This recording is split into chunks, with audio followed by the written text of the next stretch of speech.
everyone, and welcome back for another deep dive. You know, we love getting your input, and this time we're taking a look at rhetoric and metaphor, specifically based on some stuff you all pulled from Philosophy of Rhetoric by I.A. Richard. Oh yeah, a classic. It is, but we're also bringing in some contemporary thoughts from a Dr. Bobby, who sent us some interesting notes and commentary on the book.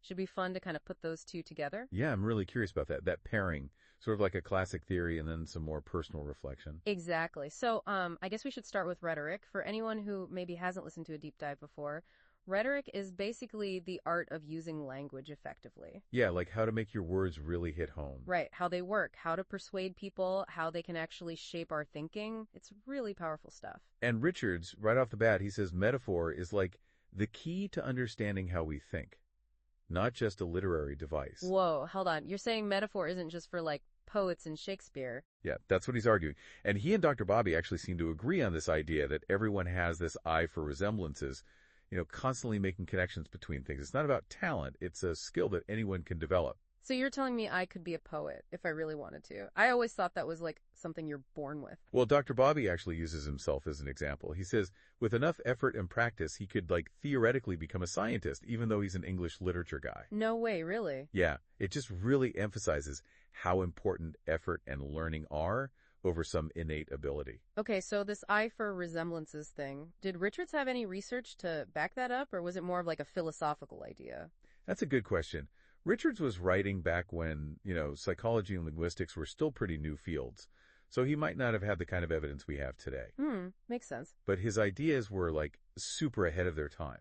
Yeah, we now know, from cognitive science, that our brains are constantly making connections and looking for patterns, even subconsciously. Whoa, that's wild. So that brings us to this idea that metaphor is everywhere, this omnipresent principle driving how we think, or at least that's how Richards puts it. Yeah, it's easy to think of metaphor as something that's just in poetry or literature, right? Right. But Richards is saying it's so much more basic than that. It's how we understand new information by relating it to something we already know.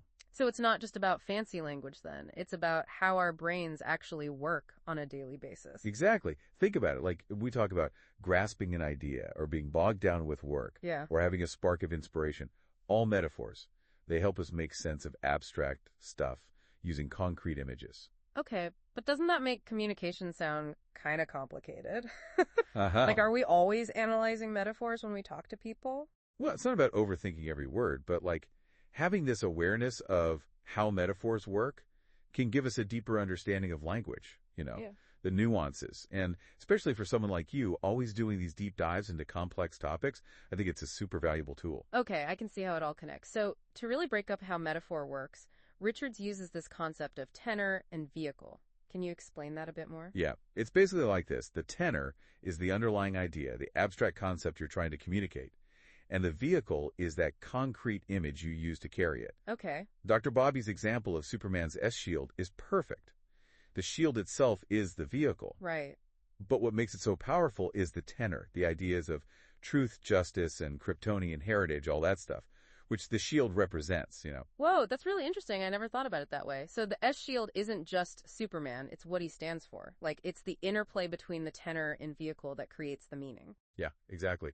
And Richards emphasizes that a metaphor is this double unit. It's not just the vehicle, it's that dynamic relationship between the two that makes it work. And it's not just about having a literal picture in your mind, right? Richards mentions that metaphors don't always rely on those images in the mind's eye. Yeah, it's more about the conceptual connection. Think about the metaphor.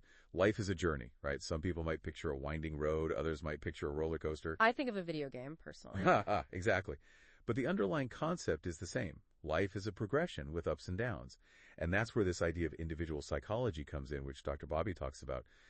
People might experience those conceptual relationships differently, right? Oh, yeah, that makes sense. So a metaphor that really works for me might not do anything for someone else because they have totally different associations. Exactly. And that's what's so cool about metaphor. It's this dynamic interplay between language, thought, and each person's own perception. So it's not one size fits all. Nope. This also reminds me of what Richard says about the balance between tenor and vehicle, how it can be totally different from one metaphor to the next. Yeah, sometimes the vehicle is just there for decoration. Right. And other times the tenor is almost an excuse for the vehicle, Whoa. Okay, so can you give me an example of each? Sure. So, let's see. Okay, think of Shakespeare's line, "All the world's a stage."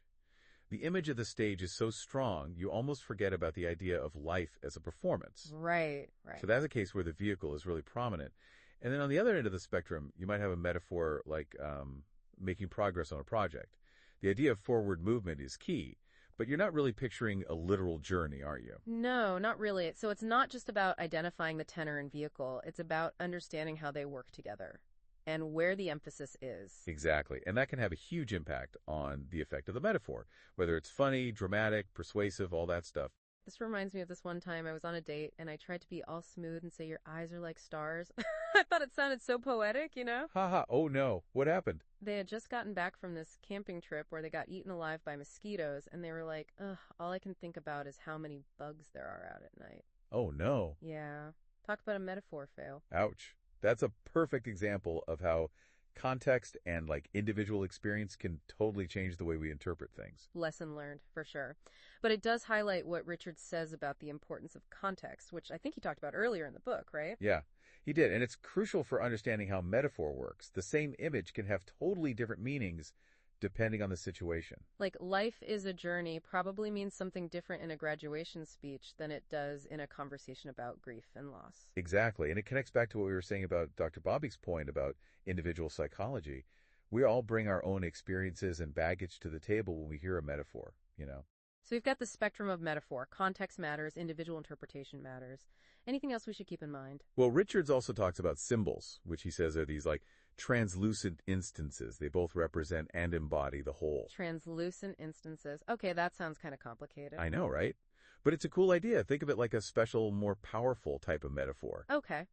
I think I get it. You know how Dr. Bobby keeps mentioning this old book of fairy tales from his childhood? Yeah, the one that's all worn out and stuff? Exactly. So we could say the vehicle is the actual physical book with the torn pages and faded illustrations, but the tenor is something deeper. Yeah, it's like all the memories and emotions attached to that book, the sense of wonder and imagination. Right. And the book isn't just representing those ideas, it's embodying them.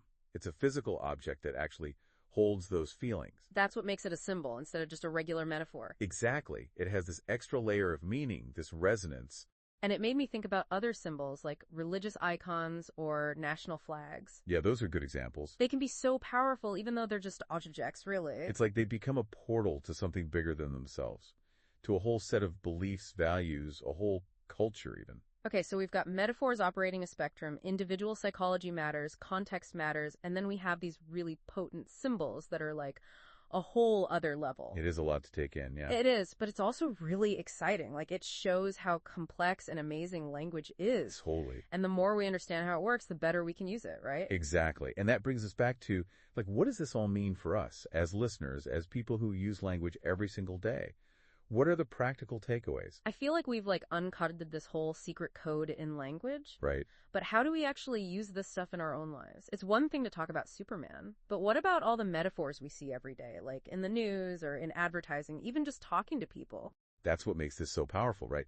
Richards is giving us these tools, not just to understand books, but to understand the world around us. Okay. And I think the first step is just being aware. So it's a game. We start paying attention to all the metaphors, trying to figure out the tenor and the vehicle. Exactly. And once you start seeing them, you can ask yourself, okay, what's the effect? Is this metaphor clarifying something or making it more confusing? Mm-hmm. Is it trying to manipulate me even if I don't realize it? So it's about being a more critical thinker. Totally. Not just accepting things at face value, but digging deeper. Yeah. And it can make you a better communicator too. When you understand how metaphors work, you can choose them more carefully. Right. You can craft language that's persuasive and insightful. Kind of like how Dr. Bobby used that fairy tale book to express something really personal. Right. He found the perfect vehicle to embody that feeling of lost wonder. And we can all do that. Think about what you're trying to say, and then find that image or analogy that really captures it. But what if you're not a creative person? Any tips for those of us who aren't exactly poets? Well, first of all, don't be afraid to play around with language. Okay. Metaphors don't always have to be serious or academic. So spill the tea, or that's a whole other can of worms. Those count. Totally. Right. They're relatable, they stick in your head, and they get the point across. Right. That's the beauty of metaphor, really. It lets us take these big, complex ideas and turn them into something vivid and concrete. And that helps us connect with other people. Yeah, on a deeper level. So thanks to Richards, Dr. Bobby, and of course your amazing insights. Aw, stop. I feel like we've all gained a new appreciation for language, Totally. It's not just about words. It's about all the hidden connections and meanings. And how we use language to understand the world. Yeah, and that's just the beginning, right? There's so much more to explore when it comes to rhetoric and metaphor. Exactly. Keep paying attention to the language around you. Analyze those metaphors you see. And most importantly, have fun with it. Because like we've learned in this deep dive, metaphor isn't just some stuffy old concept. It's what makes language so powerful and exciting. Endlessly fascinating. Exactly. So thanks for joining us on this deep dive into the world of metaphor. We'll catch you next time for another exciting exploration.